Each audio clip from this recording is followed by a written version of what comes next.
Hello and welcome to the Great Tank Sew Along. Today I'm sewing the kids slope tank. This is a free pattern, no code needed, just go and download it. And it's a great, quick and easy pattern to make your kids some tank tops for the summer. My kids love this pattern. So I'm gonna be making a solid one for my daughter that she's been asking me to make to wear with her overalls. So this pattern is really beginner friendly. So if you're new to sewing with knits, this is a great first project to kind of get your feet wet into something, to see if this is something that you enjoy doing. I'll be showing from start to finish what you need to do to get a great fitting tank. I'll be using my sewing machine and a serger. Also go ahead and if you have a cutting mat and some tools to cut with, get that out, and some scissors, and let's get started. First thing that you're gonna wanna do is whenever you get your pieces, you're gonna need to cut them on the fold. And when you cut them on the fold, you're gonna wanna make sure that you can see that you've lined up your grain line. So do you see all these lines on the fabric? You're gonna wanna make sure that they are all going in the same direction, because if it's twisted, your shirt will be slightly twisted. And once it is, you'll have your fabric on the fold, and then we're gonna go ahead and cut it out. We're gonna cut out our front, our back, and then we'll need bands for our neck and our arms.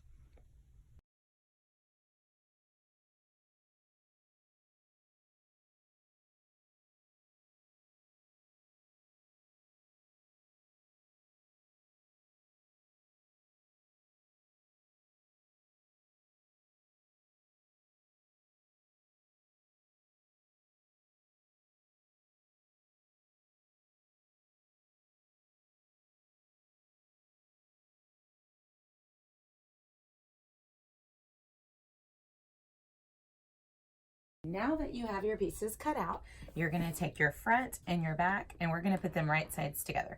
And I also make, whenever I cut mine on the fold, I'll make a mark where the center of both the front and the back is. And it's really easy on this tank to tell which one is the front and the back, just because of the neckline shape is different. The front is going to scoop in more, while the back is going to be a wider neckline that's shallower.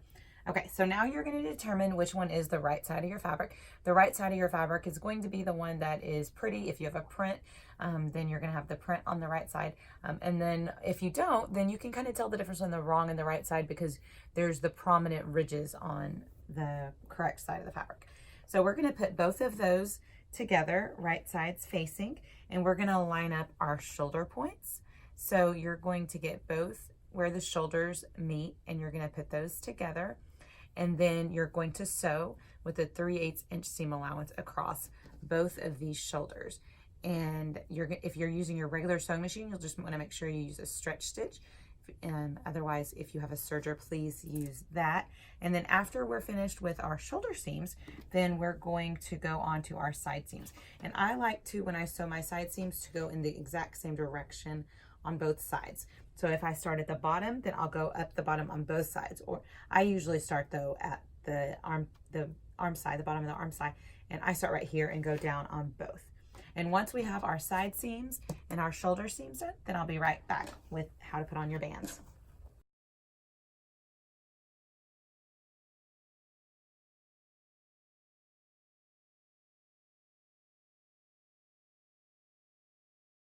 Now that we have finished doing our side seams and shoulder seams, we're ready to put on our neckband. So get your neckband piece, and then you're going to sew the short ends together, right sides together, and then we're going to turn it and put the wrong sides facing each other to where it makes a band. And if you want, you can press it down at this point to where it looks like a band, or you can just kind of use your fingers and evenly do that. And another thing is you're going to want to mark where the center of your band is. So just fold it to where this is right here, and then mark this center, and then put your two ends together to find the points on either side of them, and then use some kind of a water soluble marker or chalk or whatever kind of tool. If you don't like to use anything to mark it with, you can even just stick a pin or a clip in that area, so that you know that that's your quarter point. So now that I have my neckband quartered, I'm gonna do the same thing on my shirt. I'm gonna go ahead and turn my shirt right side out. And I'm gonna put the front of the shirt facing me. And I'm going to take my band and of course fold it back where it's supposed to be with the wrong sides together where the right side is facing. And then I'm going to put this seam in the back. So I'm going to put the right sides together of my shirt and my band with the back seam in the back. And then I'm going to put a clip there.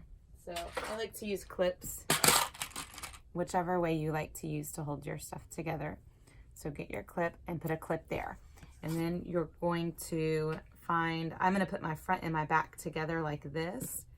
And I'm going to find where the point is, the quarter point between them. And notice it is not your shoulder seam. That is halfway between your back and your front. So now I have my back clipped together on my band, and I'm going to do the same thing on the next point, is clip this point to match the one that's close to my shoulder seam, but not at my shoulder seam.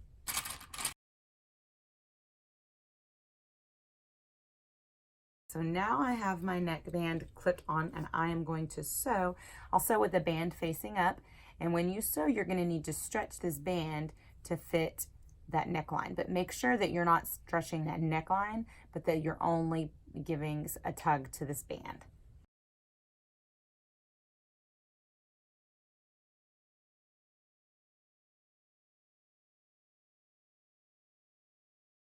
Now that I have put in my neckband, I'm going to do the armbands, and we're using the exact same procedure to do the armbands. We're going to get our one long band strip that we cut out. This one we cut on the fold, so it's a longer piece. And we're going to sew the short ends together, and we're going to do the same thing on both of them. One thing I do want you to be mindful of when you're doing the armbands, though, is the stretching is a little different. We are going to quarter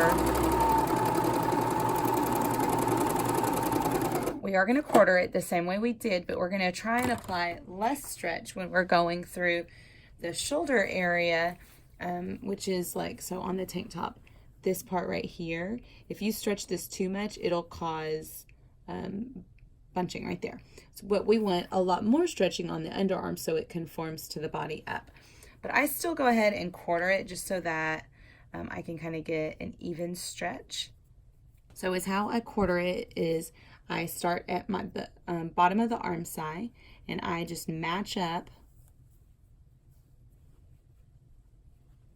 all along here until I can find what's the halfway point on this. And it's right almost next to the shoulder seam. It's very close. The arm size is not very different from the front and the back on the kids' tank, but it is slightly. I'm going to grab my marking tool. And then you're going to make a mark. And then you're going to match those 2 points together and make a mark.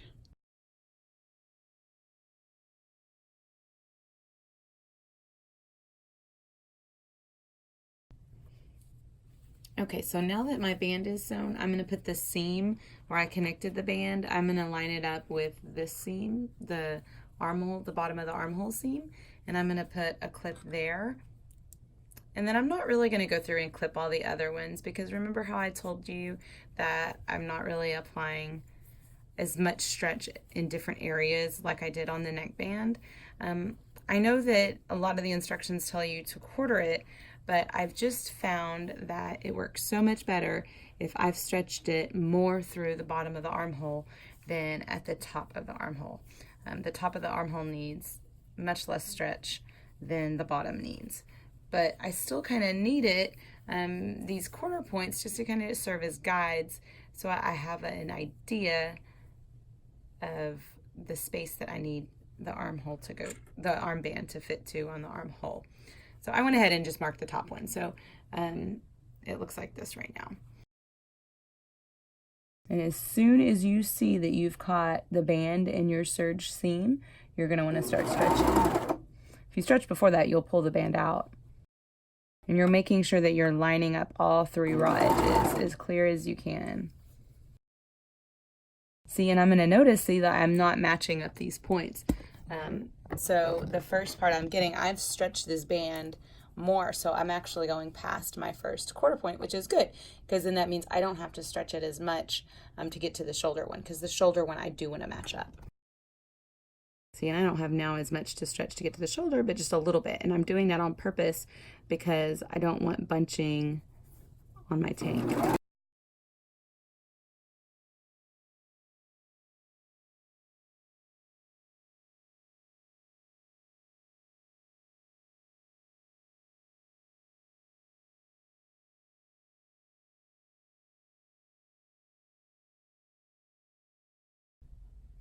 Okay, now is a good time to go over to the ironing board and give your shirt a good press. Your bands are all in and you can press them down, but we have one last thing to do for them is we're going to top stitch the seam allowance down onto the shirt.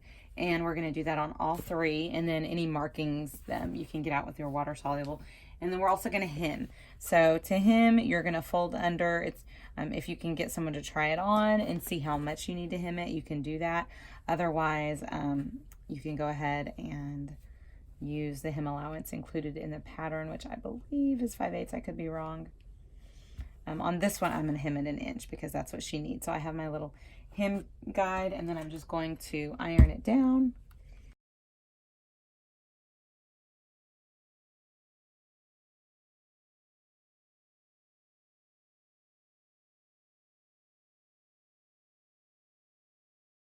Okay, we are ready to get started.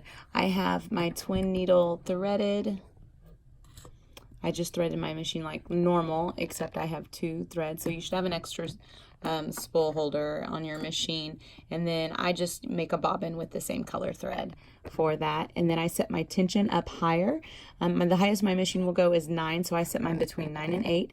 And then I set my stitch length longer. I like to use a minimum of a 3.5 on my stitch length. And then I use a stretch needle, a stretch twin needle.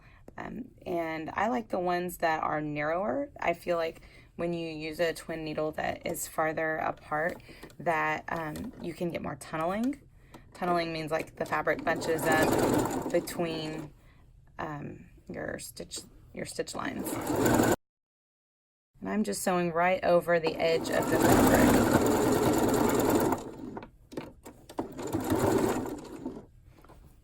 Or where I can feel, so I can like feel that there's an edge right here.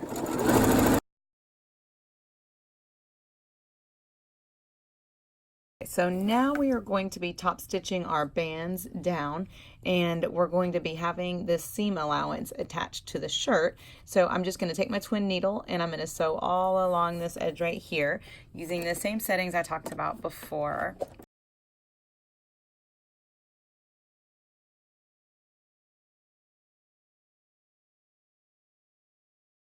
Okay, and now I'm going to do the armbands, but I wanted to talk to you about one thing in my machine that I've noticed with my twin needle is that this is my tension discs, and when I thread it, I thread them individually to where I make sure that one thread goes on this side of the tension disc and then this one goes on this side. So they're both in there, but my machine has a way of making sure that they're separated.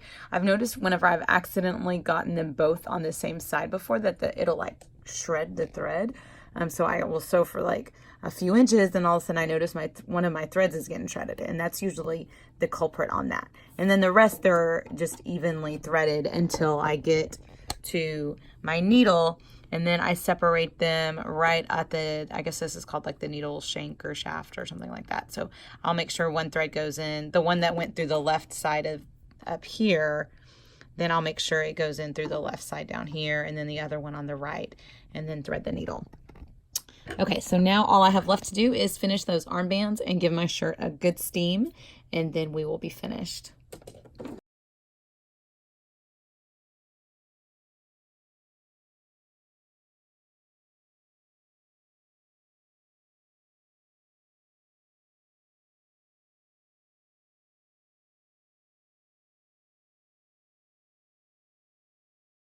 I want to show you what my inside looks like.